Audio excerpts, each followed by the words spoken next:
Welcome back to a special edition of Cord Cutting this week, where we're going to look back at the complete 2018 history, some of the biggest stories from the world of cord cutting, and my thoughts on them. Now, I'd love to know what your opinions are. I'll put some links in the show notes down below for these. Leave me a comment, let me know what you think of these stories, and what stories should I have included in this list. I'll love to hear from you. First though, hey, if you're new here, hit that subscribe button, hit that thumbs up. It really does help us a lot. And hopefully we can help you watch all the content you want and pay a lot less than you would with a cable TV provider. We do weekly recaps, we do weekly Q&As, we also have reviews, how-to guides, and more, all about the world of cord cutting. Also check out our site, cordcardsnews.com, where we're posting every day 5, 6, 7, and more stories all about the world of cord cutting. So, also, hey, we have a great sponsor this week. Huge thank you to Toast.net. This offer ends at the end of December, so don't miss out.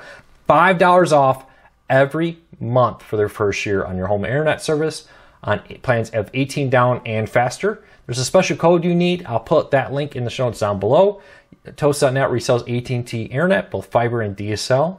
US-based customer service, no data cap, which is great for cord cutters.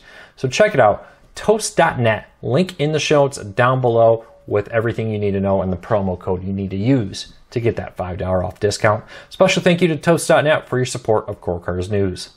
All right, the biggest stories from 2018. Hey, you can't go wrong with AT&T and Time Warner's merger. That may be the biggest long-term impact on cord cutting going forward. I'll explain that in a second. But middle of the year, after a projected legal battle with the Department of Justice, AT&T, a battle that's not quite done yet, AT&T won the right without any conditions to merge with Time Warner. This means HBO, CNN, all that is now owned and operated, loosely they like to say, by AT&T. Now with this deal, the Department of Justice wants some conditions. There's a lot of precedent here. I wasn't surprised it was approved. I was surprised that it was approved with no conditions. Because when Comcast bought NBC Universal, there was a laundry list of conditions. And the Department of Justice is suing, or at least appealing, I should say, to get some conditions at least put on this deal. So we'll see what happens. We'll probably know maybe early 2019 if that appeal happened. Why do I think this is so big? Well, beyond the fact that, it's allowed AT&T to launch things like AT&T Watch TV, their new streaming service on demand they plan to launch in 2019. It also opens the door for mega mergers to continue.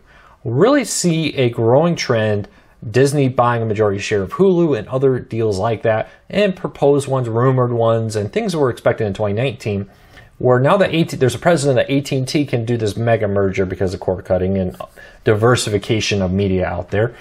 Now we're seeing the floodgates say, hey, what happens if we buy this? What happens if we buy that? What happens if we merge these things, Hulu and Disney together, and so on. Keep an eye on this story.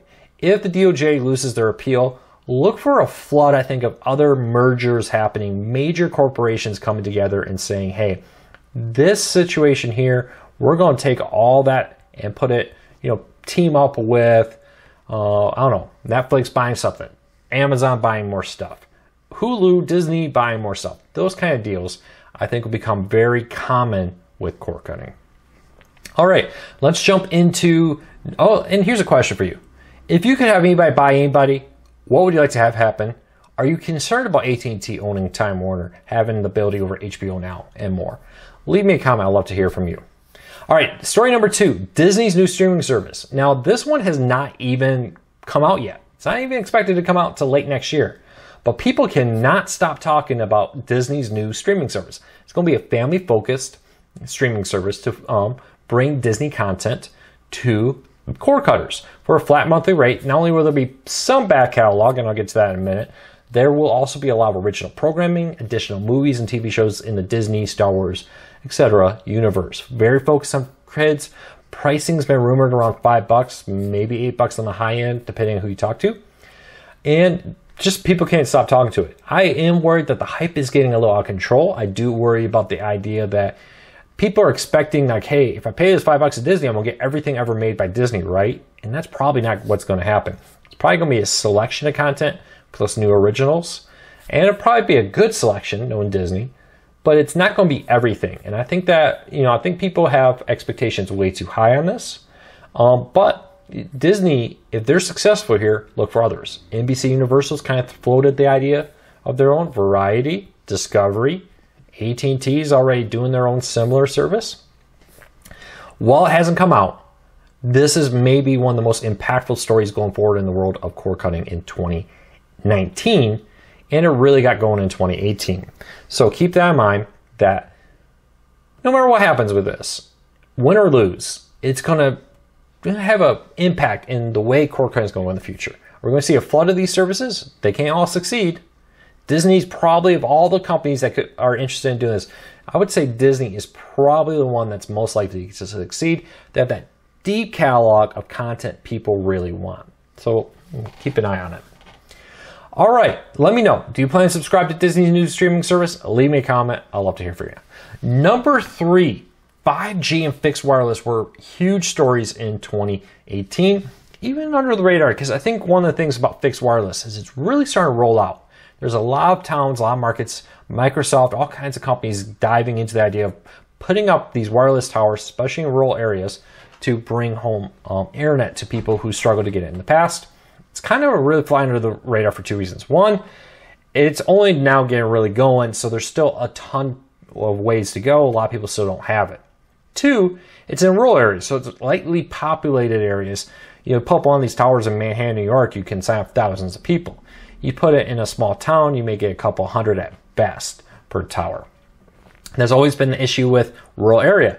I can spend the same amount of money in a densely populated area and get 5, 10, 100 times the return. Put it in, I can run a mile of cable in a very lightly rural area, maybe sign up 2 homes if I'm lucky. So, where if I do that same mile in New York City, I'm signing up a few hundred people, or at least a few dozen accounts at minimum.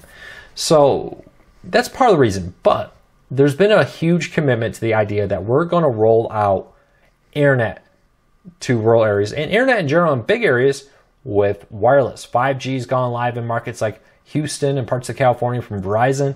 $50 unlimited data if you're a Verizon customer. $70 unlimited data if you're a non-Verizon customer. AT&T this week just announced their 5G service. It's not really all that impressive. $70, 15 down, 15 gigabyte cap.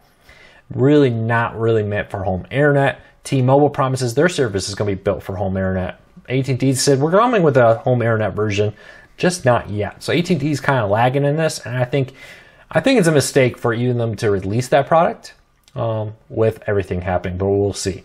But the trend of internet, and we have SpaceX looking to launch thousands of satellites into space. They've already launched a handful to test it, but to have low-level satellites, much lower than the traditional space-based internet, to offer high-speed internet, maybe, definitely not 5G or fixed wireless, but probably enough to surf the web, stream some Netflix.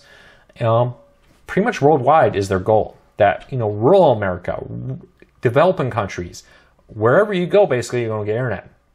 You have a plan here with internet, you go to China, hey, you're still connected to their internet network. Which brings a great question. Countries like North Korea and other countries who block out some internet. What does this mean? I don't know.